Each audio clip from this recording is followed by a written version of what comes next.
Hello, friends. I am here with my friend Jodi Morris. We have quite a history together, and I'm bringing her on for lots of reasons. Darcy is going to read her bio, and then we're going to get into it, guys. I'm excited. Darcy? Hello, everyone. I'm excited about this conversation too. Jodi Morris. Jodi believes that it's never too late to rewrite our story, redefine success, and invest our talent, time, and money towards our version of impact. Following a 22 plus year career in the investment management industry, Jodi ventured to build her own portfolio career. She sought a success coach, curates immersive small group venture travel, and invests in impactful companies and girls' education nonprofits. A writer, speaker, investor, and traveler, her passion is connecting people and ideas globally. Jodi graduated with honors from Northwestern University. Raised in the Midwest, she spent 3 decades living in New York City and San Francisco before settling in Santa Fe, New Mexico. And among many things, Jodi has had an impact on Michelle and so many others. We're going to hear about some of that today. Yay. Thank you, Jodi, for coming. Yay. Yes. Happy to be here. Oh my gosh, where do we start? Where do we start? Okay, guys. So, one of the only person that inspired me to get onto this whole retreat extravaganza is Jodi. And I want to share a little bit about how we met, Mm-hmm. right? And so we met how many years ago? Well, let's do some math. Okay. 2002, 24. 2002, yeah. Yeah. Um, and we met in Ghana, you guys. Yeah. It was in Ghana. Was that your first time in Africa? It was my first time in It Africa. was mine too. Was it really? Yeah. And we both went through an organization called Cross Cultural Solutions, which unfortunately no longer exists. It faded during COVID, which we're both very sad. And I think that's, well, we're going to hear more about that because I think that's what inspired you a little bit too. Mm-hmm. Um, and it was a great organization. It like matched whatever skills you had and it placed you in some volunteer opportunities there. So anyway, we met there. We had this amazing experience. And we didn't even talk like after that. We ended up Mm. reconnecting through Facebook. Yep. I think there was a letter or two, after the trip, and then That's as right. things do, they kind of fade in the magic of Facebook. Yeah. Maybe, I don't know, 5, 6 years ago, we reconnected. Mm-hmm. Yeah. I think it like matched us. I don't even know if we like sought each other out. It was just like, Yeah, the magic of Facebook. There's some good stuff about there's Facebook. some good, but Yeah. And then yeah, and then I just started getting these beautiful emails with your newsletters. If you guys don't have Jodi's newsletter, she's like these beautiful curated newsletters that have such great input. oh, Um, thanks. and yeah, and you started talking about traveling. I'm like, what? You're traveling? I want to travel. And so every year I would see these, and finally it was like perfect timing coming into my inbox. And I was like, heck yes, I'm traveling. And if I'm going to travel, I want to travel with someone I know. And that's what started kind of the adventure last year in Portugal. Yeah. So, but I want people to hear like about your adventure because you were in finances and now you're like traveling all over the world with people. Can you talk a little bit about that? Yeah. Well, I was always traveling all over the world when I worked in finance. I tried there was one side of me, right, which is this like adventurous, globe trotter, put a backpack on and go wherever and talk to everybody. And then my day job, I started my career on Wall Street. I have to give credit actually first to my mom, as I always do, for having me end up there. And I guess my dad, because when I grew up, I learned basically through my mom and my dad that money could be used for good or it could be used, it's a source of power, right? And it could be power for good or power over. And my dad worked, my mom was stay at home, and my dad basically used money as, his paycheck as power over my mom and therefore the kids. And it was this lesson to me. My mom finally got a clue and said, I'm going back to school, and like went back and got her nursing degree when I was a teenager. Because education equates to a job, equates to your own money, equates to your own power, right? And power for good. So I have to credit my mom, first of all, for teaching me, that focus on education and that money, like I needed to have my own money. That was, as a young girl, that was the lesson she taught me. And so I went to college and I actually loved writing and I was considering being a journalist. And then I was really good at math and I loved like business. And so I actually went that route. That's how I ended up on Wall Street. So kind of serendipitously, from my mom, from this weird lesson that I got from my parents, because I figured, you know what, I'll do this. Even if I do it a couple years, I learn about money and then Mhm. I go do something else. Mhm. Like that's success. Oh my God, yeah. Was your mom in finances too? No, she knew nothing. Like, and the other first story she had, which was influential. I think I wrote like a college application on this, that I wanted to be a financial advisor because my mom like again, she's very responsible. She gets her first job, saves a little bit, says, okay, I'm going to open a IRA account, right? I got to save for retirement. And at the time, you get a broker who charges you 8% or something. And she does this right before the 1987 stock market crash. Not that she could know, but like her $1,000 or whatever she put in the account suddenly pays the 8% and then drops in half. And that was another lesson to me, like, okay, have your money, but also, know how to use it and don't put the trust in some Yes. stranger, your husband or anybody else. You're in charge. My gosh. So, so how did you pivot to this whole beautiful experience you help Yeah. support and facilitate and doing with your retreats? And doing these trips, it's actually the funny thing is all these things come together, right? Like this definition of travel for me, like I always would find myself in travel. I would find my people like you, right? I actually have a handful of really close friends that I've met through, doing my travel around the world. I wasn't go with my family to Hawaii type of person. That's not how I grew up. So I would go places and go, you know, biking or trekking in Thailand, or I would go to kind of far off places to do things kind of on the cheap that ended up being the most incredible experiences. So I took that love that I had of finding these far off places and the most incredible people and then, connecting with them. I took this love of, finding my own story. Like I thought travel helped me do that, right? So I pulled from that. I took this money thing, like actually investing. I do a lot. I gave you my backstory, so now you know why girls' education is important to me. But like I call that investing. Like I invest in girls' education around the world. I invest in entrepreneurs, particularly if I can find kick butt women entrepreneurs who are doing really important things around the world.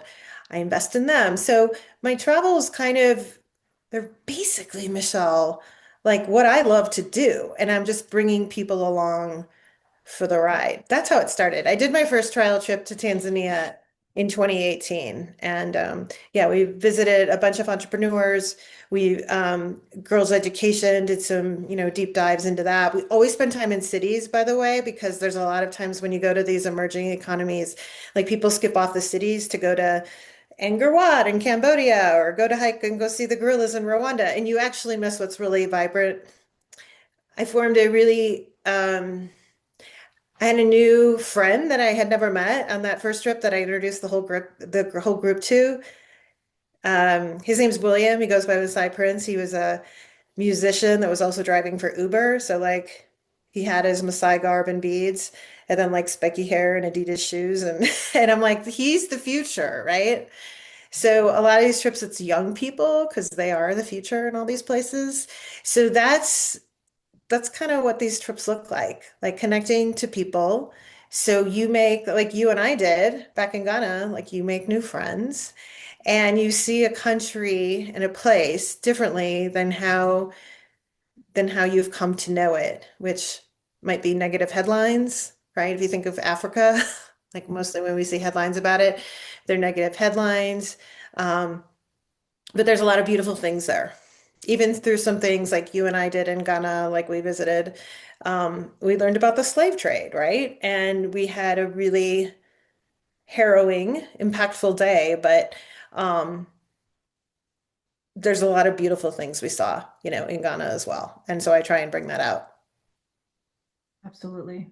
Yeah. I mean, the community and the connection, the culture. I love their faith-based culture. Like, Yeah. it's beautiful.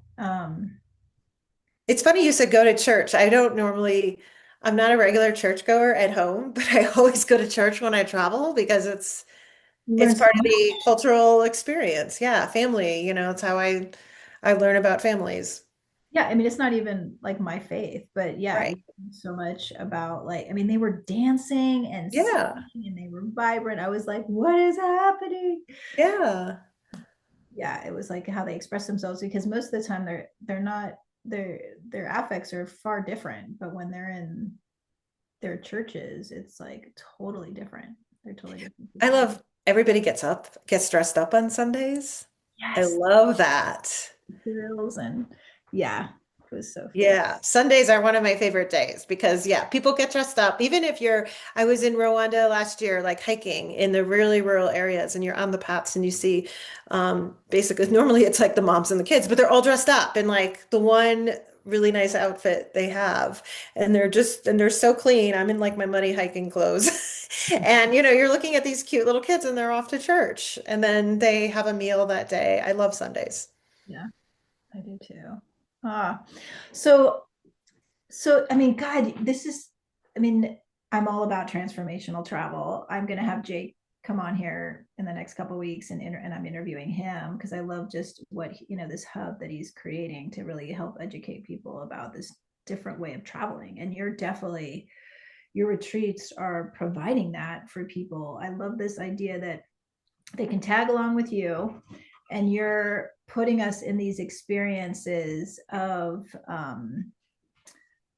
witnessing like new women entrepreneurs, like newer businesses, like supporting local economy, Mm-hmm.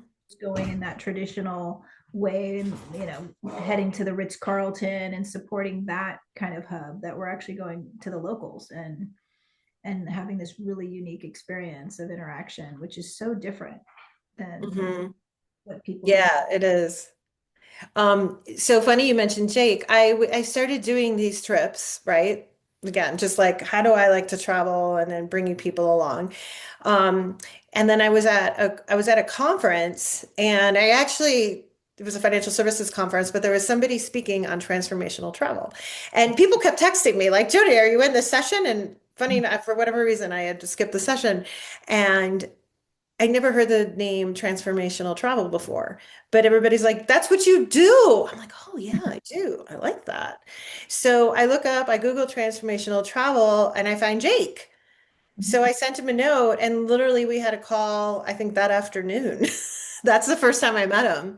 And the reason, I mean, Jake is special and now, connects both of us is that, again, a little bit different, but a different form of transformation is Jake invited me to do this walk of the Camino with him and what ended up being some really special people in 2023. And so that was a different type of transformational travel, right? Where it was walking and nature and a structure through this walking mentorship program to help you think about the best version of yourself. So again, same objective, transformational travel, get to a better version of yourself. How I had been implementing it and then how this walking mentorship program implemented it were two different means, but I loved it. So I decided this wasn't my intent. I just went on the walk because it helped me, think through my own stuff. But it ended up being a partnership for me, and working with the walking mentorship team because I just made this commitment that, hey, I want to do more of this. This was such a gift to myself. I want to bring the gift to other people. That's how I always look at the trips I've put together. And so that first one I did, offering the gift to my friends, Michelle, you came along. And Yes. I think you felt the same, right? Oh my God. Yeah. I mean, it was magical. Yeah. I mean, I loved that you partnered with them, and now I'm inspired and I'm partnering with them as Right. well. And I'm, gonna do a walk in Camino del Santiago, and it's, yeah, I mean, I love the rhythm of walking and what they've curated, with their workbook to help us go introspective, and Yeah. And pause. that's the whole, I guess, like why the work we do, like doing these retreats is hard. It's a lot of work. Everybody kind of thinks it's this glamorous thing. It's not. It's like there's a lot of stuff on the front end. It's not just like the week you spend together, but the whole reason I do it is because I have the belief and now I have the proof of it, that when you do these experiences, they can be life-changing. So the stories of you, Michelle, were again, I have all these different stories and all these different examples, but like how somebody feels called to come to join and then does something, Mhm. right? They are propelled by that one week to do something different in their life because, again, they started thinking differently and then they started doing differently. So I'm so proud that, to see what you did. You just kind of grasp these new ideas for yourself and how quickly you put it to work was really cool. Well, and I think there's such a power of pause. I think it's so scary because I was talking to Darcy about this and other people, how hard it is to push the button, right? Because Mhm. will just go rapid fire, like not now, whether it's kids or partner, or oh no, like if I leave my business, then things are going to go south, or, just all of these like fears and anxieties. But when you can push the button with a little bit of courage and go, I mean, in reflection, and I've shared this before, my life propelled forward after the retreat, Right. because I allowed for that space to nurture and reflect in this very different way than like, what you can do at home. There's Hmm. like the uproot and putting yourself in a different environment with different people.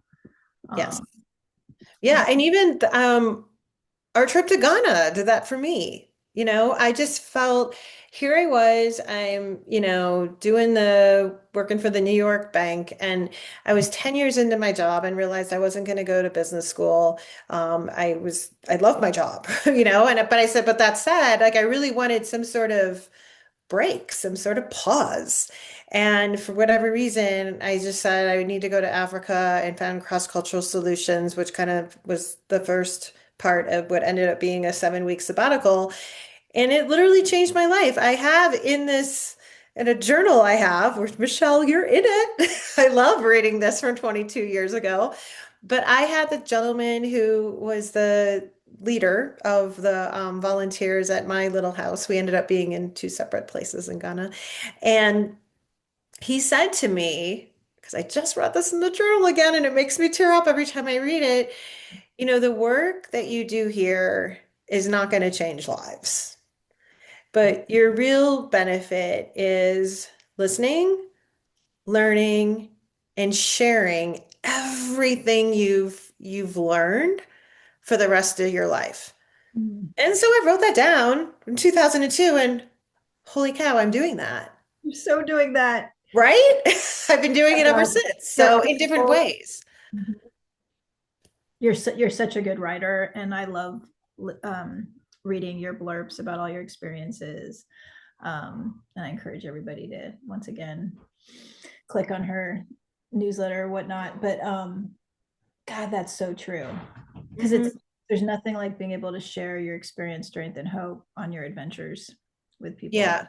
And that's um I believe in the multiplier effect in life. I mean, again, you came on the walk with me in Portugal, and now you're bringing this gift to other people, and then they in turn are gonna, right, bring new gifts to other people. So I'm a huge believer in the multiplier effect.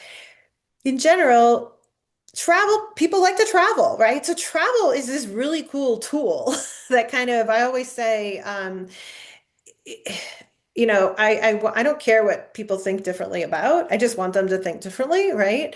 And if you will, we tend to have like a travel budget, when we do our finances. So I'm asking people basically to pull from your travel budget to invest in yourself and new ideas that you wouldn't otherwise come to on your own.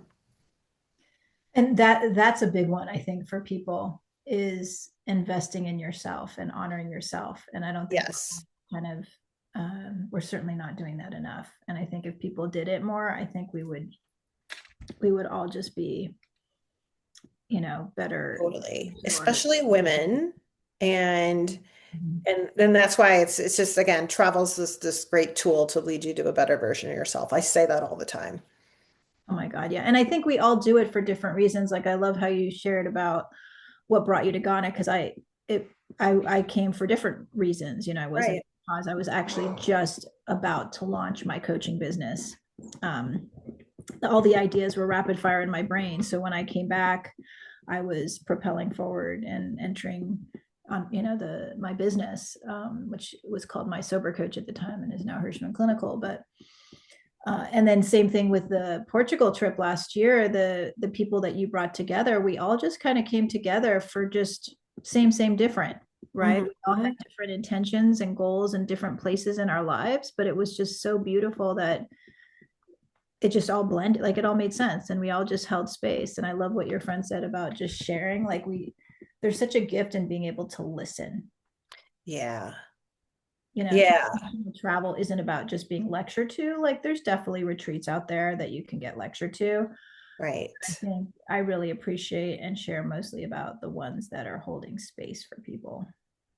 Yeah, I agree. And I like to, yeah, learning, like self-learning and then learning about others and sort of and relearning, those are always big themes for me. So back to like I actually do a lot, and particularly like the immersive, Africa, Southeast Asia trips I do. Like there's a lot I try and feed people, before the trip to like reverse maybe some of these stereotypes or start some of the connections. So, and then I do it, and walking mentorship does this too. Like, I take care of everything, right? I don't care like where we're gonna go, where we're gonna eat, tipping, stuff like that. Like, I just don't want people t thinking about anything other than listening, learning, connecting, right? All that other logistical stuff. Don't want you to think about it. Yeah, well, and that's what makes a good retreat leader is someone who is thinking through all the details. So the only thing that you have to do is show up Right. and have an experience. And that's Yes. hard to do. Not everyone can do that. And you Yeah. do really well. That's where the organization comes in. Yeah. So I'm grateful definitely in co-facilitating with the walking mentorship because they've been doing this for so long. So they know all the logistics and the details. So there is Yeah. some groups and sometimes going. So I just want to honor the work that you've done because I know how much work you put into each experience for people. Yeah. Thank you. It's a joy though. I'm working on my next one's in Cambodia in just a couple of weeks. So I'm kind of in that, it's about 90 days before the trip. I start feeding every Friday, like a little story or connection to people before the trip. And I'm in the process now, and I love doing it every Friday. I love that. I love Yeah. that. Well, I wonder if we want to share about this Santa Fe experience that you're creating, Yeah. co-create and like experimenting because we've been talking about maybe co-facilitating a retreat at some point together. And Exactly. Well, this is fun because this is, yeah, well, anybody who's listening to this right now, this is just idea in Jody's head that was transmitted to Michelle, and new ideas popped up, and we'll see where this goes. So we don't have it all figured out, but I So I moved from San Francisco in 2020 to Santa Fe, New Mexico. Knew nothing about the state, right? But there's such rich nature and history here, and it feels to me like traveling to a new place, right? And so I've been all about that the last 5 years. And one thing that has always been intriguing to me is this pilgrimage to Chimayo. Chimayo is this beautiful, historical, very spiritual place around 30 miles north of Santa Fe. And on Good Friday of every year, there's this pilgrimage. And the Camino, or any, if you read about any traditional pilgrimages, the idea is you start at your house and you walk. And that's why there's so many routes, to the Camino de Santiago, because over centuries, people have been starting where they live, right? And convening at this one place. And the same thing, people come from all over New Mexico, maybe from outside of New Mexico. There's supposedly 30,000 people that do this walk on Good Friday every year, ending at the sanctuary of Chimayo. So I'm like, I want to go do it. And then I said, well, wouldn't it be fun to do it with some of my friends who I know are into walking, from our time in Portugal. So I extended the invite to Michelle and the other people we walked to, and I loved it because within, I don't know, 24 or 48 hours, everybody's saying yes. And I invited you all to stay at my house, and at some point you run out of room, but happily we'll bring in air mattresses or whatever, right? And have this little retreat, if you will, with doing a walk starting here, and it'll end up being 21 miles ending at the church. And that's all I know. I've never done it before. So it's an experiment for me. It's not for religious reasons. People do it for many, many reasons. Um, we're kind of doing it as a reunion experiment. But in my head, I'm also seeing this as I'd love to link together all these different walks in Santa Fe, and maybe even have a walking mentorship type of experience in the future. And then Michelle and I have been talking about, like, hey, maybe we do a Santa Fe base for a convening. I think it's nice to have a base for a retreat that's in the US that makes it more accessible to people, but in a place that when you come here to Santa Fe, it feels like you've traveled to another country sometimes, just because there's so much depth of history and culture here. It's definitely a spiritual place. If you want to seek it, you will find it. And I think Michelle can help us bring that out. Yeah, I've been already thinking about like ritual and ceremony and how we can connect in these really beautiful, unique ways on our walk and pause, Yeah. not just about the destination, but about, I mean, it's just beautiful that we all are honoring each other too, like that we're all going to take pause in our work life and all meet up, which is really cool. It's very cool. It's very cool. I can't wait. So stay tuned. I'm sure we'll be writing about it post trip. Yes, we totally will. We're Yeah. totally be taking videos and stuff. It's gonna be awesome. Yeah. Yeah, so that's pretty magical. So you just, I mean, I think that's the other thing is, I mean, you and I knew each other going in, but you never know what connections you're gonna make when you Hmm. allow yourself to go into these communities, you know. Exactly.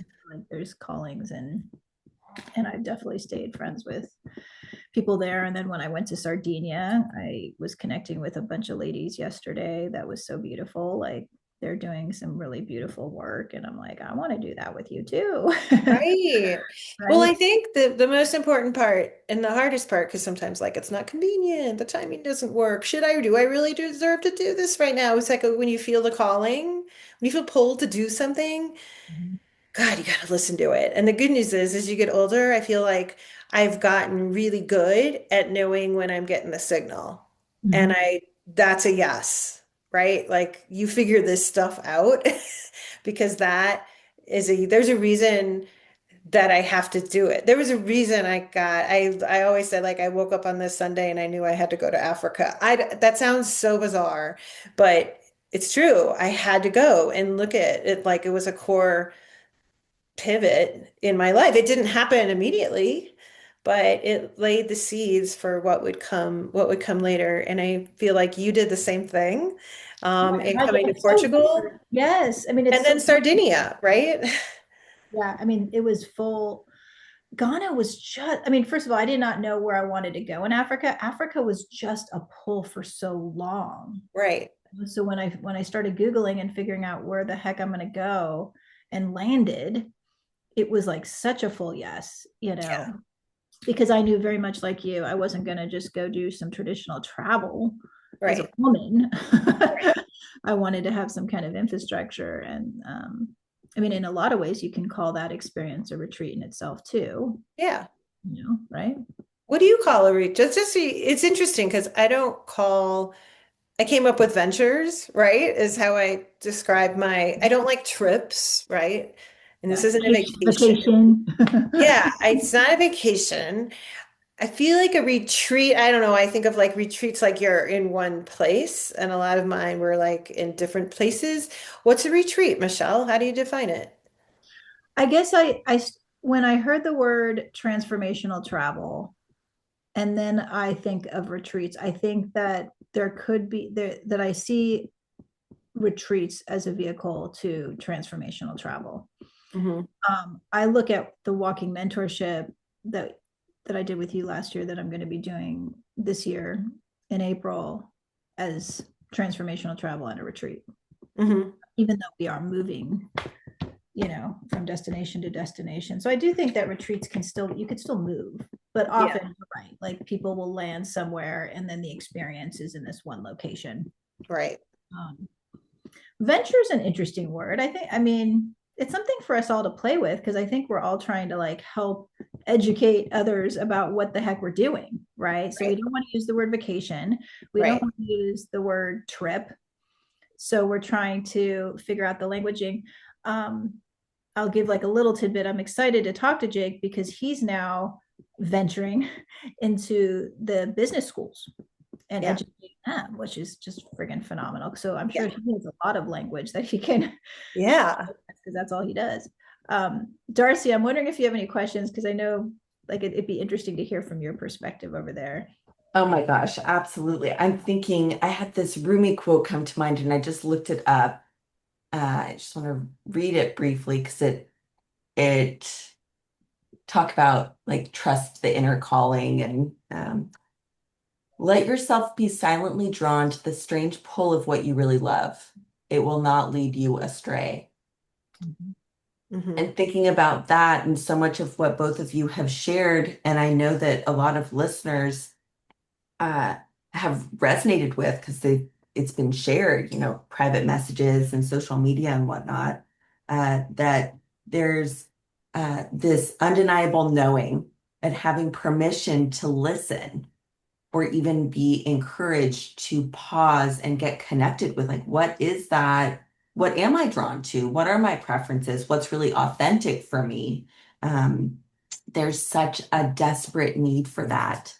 Um, or there's not a desperate need. Such a deep desire for the permission to be authentic and get connected with what that is, even if I don't even know. Don't know. It's Hmm. okay. Like someone knows.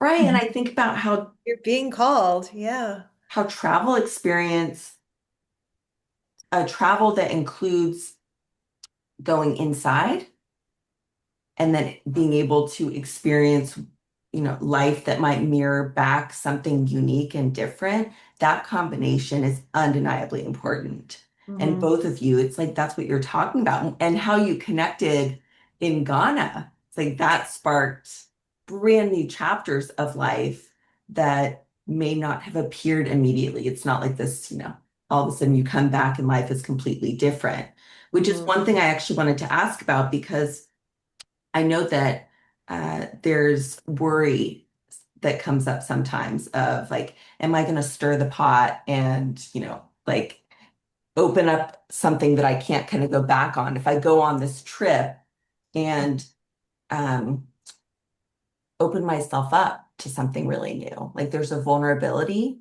that I've heard many people say about like putting themselves in a new situation and not knowing what's going to come of it. Mhm. So I'm wondering if both of you have any words, either personal experience or people that you've known that um, that could kind of calm that potential uncertainty in someone and bring out instead the invitation to listen to the desire. That makes sense? Yeah, it Mhm. does because there is, well, there's a lot of vulnerability traveling to a destination by yourself, right? Like you're not Yeah. going with your family, you're not going with your partner. I mean, sometimes you do. Jody went, and that was kind of a unique experience. You can bring your partner, but Mhm. and then fully not, you can know the itinerary for some of these retreats. So if we're talking about the walking mentorship, right? You can know the itinerary, but you really don't know. You can't outline how you're going to feel, what the conversations are going to look like. So on a retreat like that, where there's more conversations and exercises, there is a vulnerability.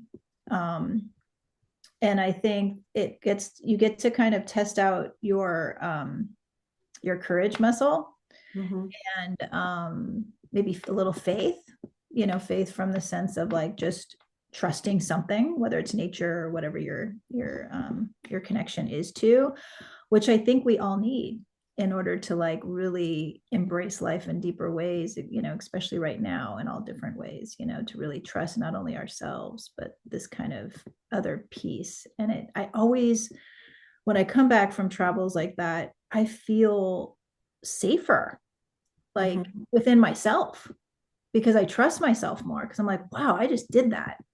Mhm. I did that in Ghana and I did that in another country. And I can certainly do it on scary days when I'm back at home, like just dealing with the overwhelm, it seems to strengthen that muscle. That's what I've heard from people. If anything, I've never heard ever, anybody ever going, wow, I feel worse now. Mhm. But there's definitely a vulnerability. I remember being on the walking mentorship and the people around us were like, wait, what did we do? What are we signed up for? What's going on? There Mhm. is a free fall, a little bit of a free fall of like not really knowing, what to expect completely.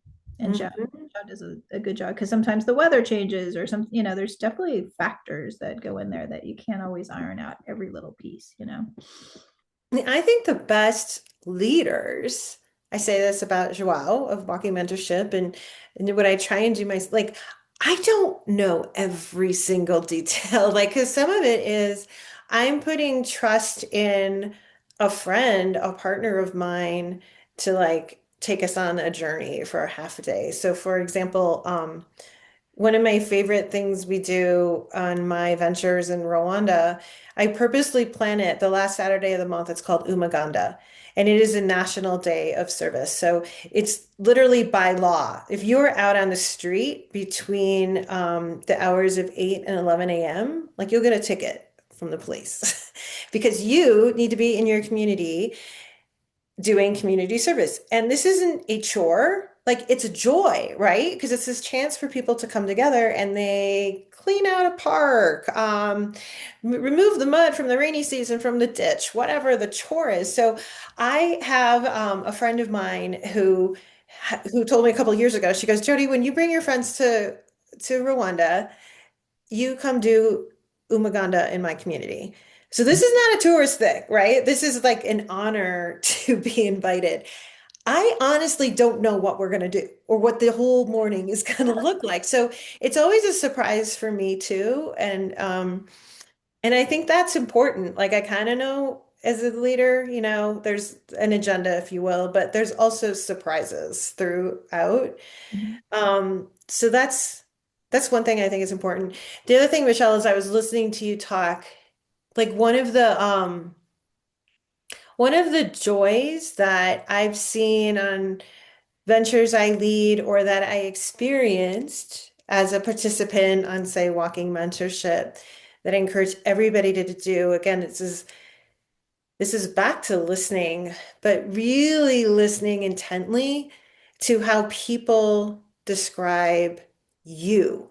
Because think about it, like you're all strangers. You probably don't know anybody going into this trip. And so the impressions that are formed over a first day or over 7 days, like when you're with each other in this it, intense, I mean that you're together all the time. It's not like going to work and you have meetings with people. Like you're with each other on this big journey. You've all made this commitment. God, these people know you and they have no biases. They're not your family. There's no, they're not your parents, not your kids, they're not your spouse, they're not your coworkers. There's no agenda.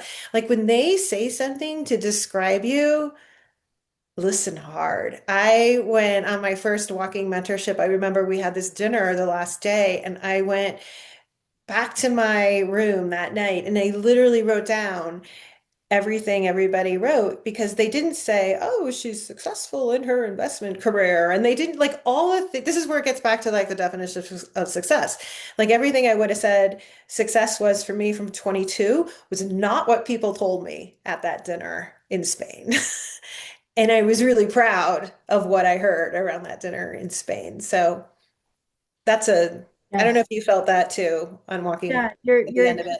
people are able to step more fully into themselves in a very quick way because everyone's in the same boat. And you can choose to be off in the periphery and like hide, you know, it's almost impossible though, because Yeah.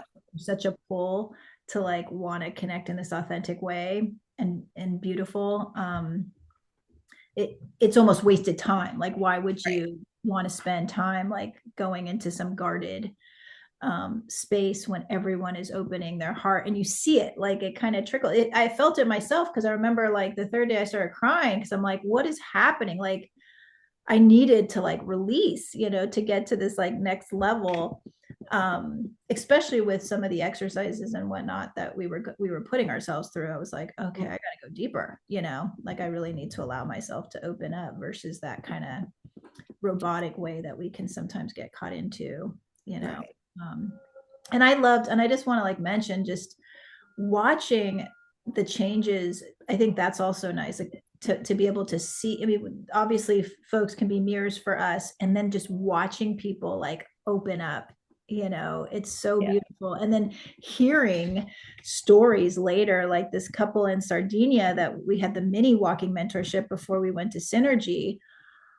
He followed Yeah. through with the scary things that he was going to do, and I'm like, oh my god, thank you, like that is magical. And he had the best smile, like it made me cry. Like I just was like so happy that he talked about it, nurtured it. He was going to do a scary thing by stepping away from a job, like, many years, and all the scary things you do, like, oh my god, I'm not gonna have enough money and all the things. I think, and having a community to help support, when you're trying to pivot in different ways is just so beautiful. So yeah, thanks for pointing that out, Jodi. That was a really good point. Yeah. And then the thing, it's not just the week, right? Like how we have our community going from that special week together. And I have all these little communities, right? We're still doing it. Um, and which is